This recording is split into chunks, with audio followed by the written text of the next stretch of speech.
Hello दोस्तों, स्वागत है आपके अपने YouTube चैनल आलोक मोशन क्लासेस में। दोस्तों आज हम आपके लिए जो एमपी बोर्ड का मासिक टेस्ट हो रहा है अगस्त माह का, उसके क्लास 11 के सब्जेक्ट बायोलॉजी यानी कि जीव विज्ञान के सभी क्वेश्चन के आंसर इस वीडियो पे लाए हैं। अगर आपको अन्य सब्जेक्ट का क्वेश्चन का आंसर चाहिए तो आप एक बार डिस्क्रिप्शन बॉक्स चेक कर सकते हैं या हमारा टेलीग्राम चैनल आलोक मोशन क्लासेस ज्वाइन कर सकते हैं।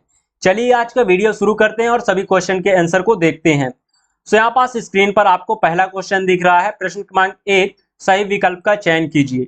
ठीक है, यहाँ पास इसका पहला क्वेश्चन है, वर्ग की पदानुक्रम की सबसे छोटी इकाई है। ठीक है, तो इसका आंसर क्या हो जाएगा? जाति।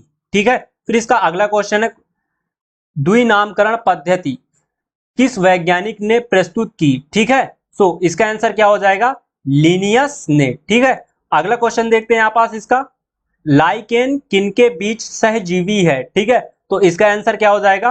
कवक व शैवाल के मध्य।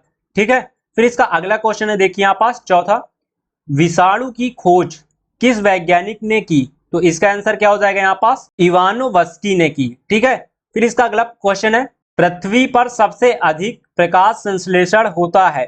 यहाँ पास इसका आंसर क्या हो जाएगा? स्थलीय पौधों द्वारा। ठीक है, यहाँ पास आप सभी क्वेश्चन के आंसर इसमें देख सकते हैं।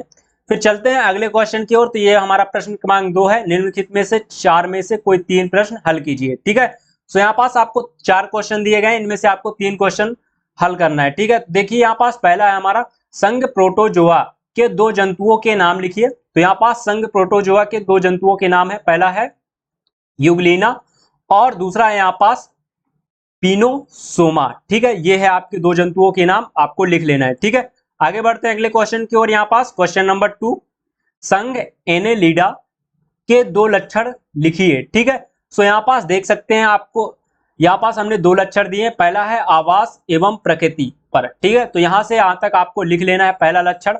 ठीक है, फिर इसके बाद यहाँ पास इसका दूसरा लक्षण है शारीरिक आकृति पर। ठीक है, इसको भी यहां से यहां तक आपको लिख लेना है। ठीक है, फिर आगे बढ़ते हैं यहाँ पास अगले क्वेश्चन की ओर। क्वेश्चन नंबर 3 है, इसमें शैवालों के 2 प्रमुख लक्षण लिखिए। ठीक है, इसमें भी आपको 2 प्रमुख लक्षण लिखने हैं। तो देखिए यहाँ पास पहला लक्षण ये है, इसको भी आपको वीडियो को रोककर लिख लेना है।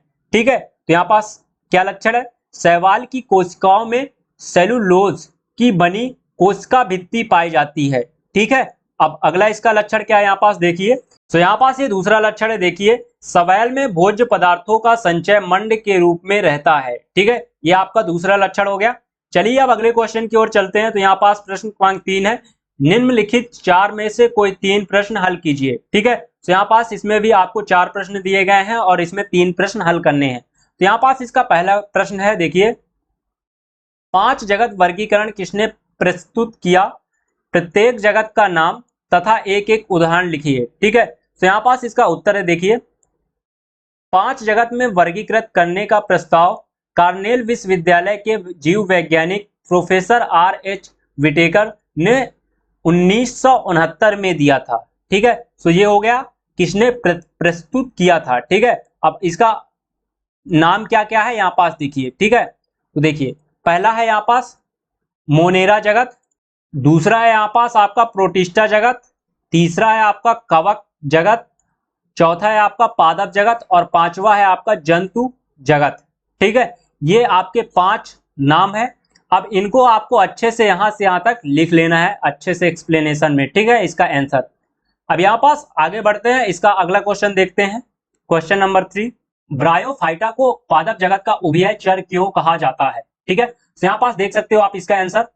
ब्रायोफाइटा को पादप जगत का उभयचर भी कहा जाता है क्योंकि ये भूमि पर जीवित रहते हैं। ठीक है, परंतु लैंगिक जनन के लिए जल पर निर्भर होते हैं। ये नम छायादार पहाड़ियों पर, पुरानी व नम दीवारों पर पाए जाते हैं। ठीक है, इनका शरीर थैलस के रूप में होता है। इनमें जड़ के समान मूलाभास, तना सम तने के समान, पत्ती के समान पत्ती सम संरचनाएं पाई जाती है। इनमें वास्तविक संवहन उत्तकों का अभाव होता है। ठीक है, तो यहां से यहां तक आपको पूरा इसे लिख लेना है। ठीक है, फिर आगे बढ़ते हैं, इसका अगला क्वेश्चन है, देखिए कार्डेड व नॉन कार्डेड में 3 अंतर लिखिए। ठीक है, तो यहाँ पास देखिए कार्डेड और नॉन कार्डेड में अंतर लिखा है, यहाँ पास आपको 4 अंतर दिए गए हैं, आपको इनमें से 3 कोई सा भी लिख लेना है। ठीक है, जो आपको लिखना है वो लिख लीजिए। ठीक है, सो यहाँ पास वीडियो को रोकिए और इसका अंतर लिख लीजिएगा। सो यहाँ पास अगर आपको पीडीएफ चाहिए इसका, तो पीडीएफ के लिए आप हमारा टेलीग्राम चैनल ज्वाइन कर सकते हैं, लिंक नीचे डिस्क्रिप्शन पे है। उसमें आपको एक कमेंट का ऑप्शन मिल जाता है, जो भी वीडियो का लिंक है उसमें आपको टाइप करना है VI11। ठीक है, अगर ये टाइप करते हैं तो आपको इसका पीडीएफ मिल जाएगा। सो उम्मीद है अगर आपको वीडियो पसंद आई होगी तो वीडियो को लाइक कर दे, अगर चैनल पे नए हो तो चैनल को सब्सक्राइब कर दे और साथ ही दोस्तों को शेयर करें। मिलते हैं अगले वीडियो पर, तब तक के लिए बाय बाय।